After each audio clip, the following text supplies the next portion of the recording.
How to find a tenant for your house. So I'm going to show you how I get tenants for my homes and my apartments and the strategies I use and where I advertise.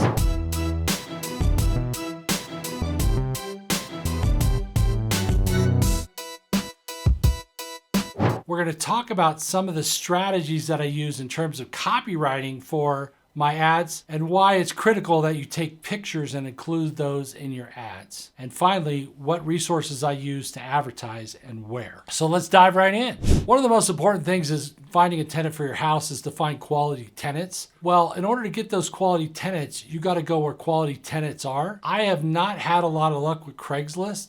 I have done better with Facebook ads, going into Facebook and listing the property for rent in your local area. I often make sure that I give a good description of the property. It's a 2-bedroom, 1-bath, 785 square foot, new flooring, new paint, natural light, nice neighborhood, clean landscaping, recently upgraded with new countertops, or whatever the story is about your property, okay? Friendly neighborhood, close to transportation, close to shopping, easy commute, off-street parking, laundry services on site or in the unit, water and trash included if it is, or if it's not, then small fee for water and trash. The rent, the deposit, often put if you have small pet, well, that can increase your ability to rent the property. A lot of people have small pets. It's important that you write copy that people want to see. So if you're showing the property, use a headline showing now, or a headline that says now available. One of the things I write in my copy, especially with the townhomes, is rarely available townhome. These type of keywords or buzzwords are great for getting people to come and look at the property. Words like clean, updated are important words to use. Besides Facebook, Zillow is another place to advertise your rental property, where you can put your property on there and have pictures so that people can see without having to be there. Most people are not able to get places. People are very busy. There's traffic. They're at work. So when you're thinking about getting a new tenant, keep in mind that people that you want to rent are working. So don't show the property from 9 to 5. A lot of property managers do this. It drives me crazy, and then they're not available on the weekends. You have people that want to pay you money. $1,000 property for rent may mean they're paying you $12,000 a year. Do not look at the monthly amount. Look at the full amount. $12,000 a year, all right? At least. That's a lot of money, all right? So don't think of it as, think of it as the total amount. And if they stay there for 5 years, they're going to pay you $60,000. Act accordingly. Meet them. Make arrangements. Go see them. Show the property. Don't make it difficult for the people to rent your property. So many times people say, you're the first person who actually met me, answers the phone, shows up. Don't be hard to get a hold of, okay? I often have people text me, and then for the text, I will text a little bit, and then I'll call and I'll meet them, all right? So if you want to get tenants, meet people, text people back, answer your phone. You're looking at people that may pay you $20, $30, $40, $50, $60,000. Heck, I've had tenants that's rented from me for over 20 years. How much money have they paid me? $200, $250, $300,000 in rent? Now imagine if I didn't answer the phone because I was too busy doing whatever. You see what I'm saying? I mean, come on. Accommodate people, okay? You're in business. You want to rent something. Be nice to people. Be accommodating.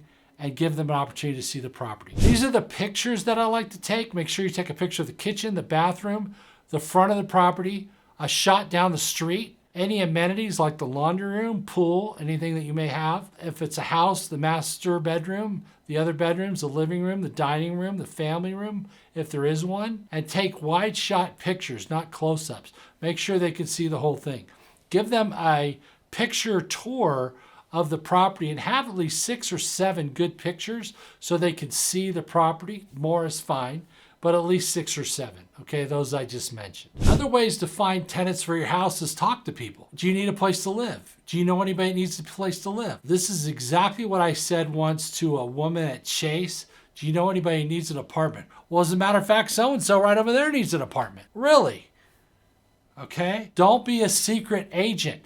Let people know who you are, what you do. I own property. I have property for rent. I have houses for rent. I have houses for sale. I am looking for a resident to live here. I have this home. It's a 1-bedroom, 2-bedroom.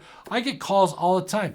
Call Paul. He has apartments. Hi, Paul. So-and-so referred me to you. They said that you have apartments and I'm looking for a 2-bedroom. I'm looking for a 3-bedroom.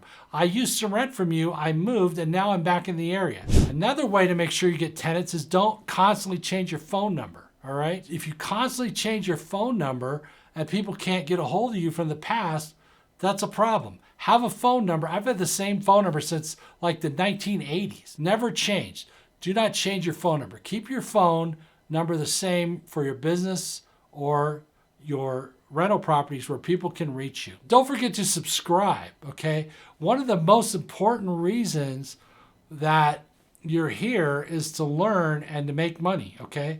Well, I've made millions in real estate. Lost millions, made millions. I've been through the wars. I've been through the battles. I got the battle scars. I got the warts.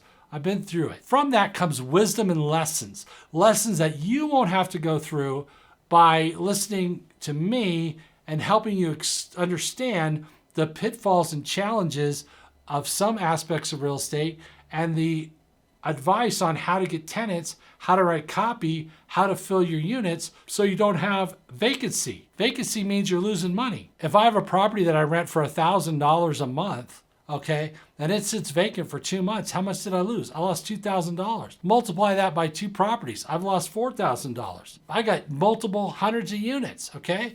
If I got a bunch of units vacant, what am I losing? I'm losing a lot of money. So another way to get tenants is to lower your rent if you're too high. Don't get stuck on a number and it's out of market and you can't get anybody. Lower $25, $50, $75, $100. Get somebody in there. Because remember, if a lot of time goes by, a couple weeks go by and you don't have a tenant, move your rent, change your advertising, something's wrong, okay? Get your rent in line to wherever the market is. Rents change. They go down a little bit around the holidays. They may be up a little bit in the spring. So ensure that your rents are at market and you can get people in and they're not turned off by what you're asking. Another way to get tenants is to not charge super high deposits. I mean, I've seen some of these companies, they want, it's a $1,200 apartment and they want a $2,500 deposit. And you're talking about people coming up with $3,700 that make $3,000 a month.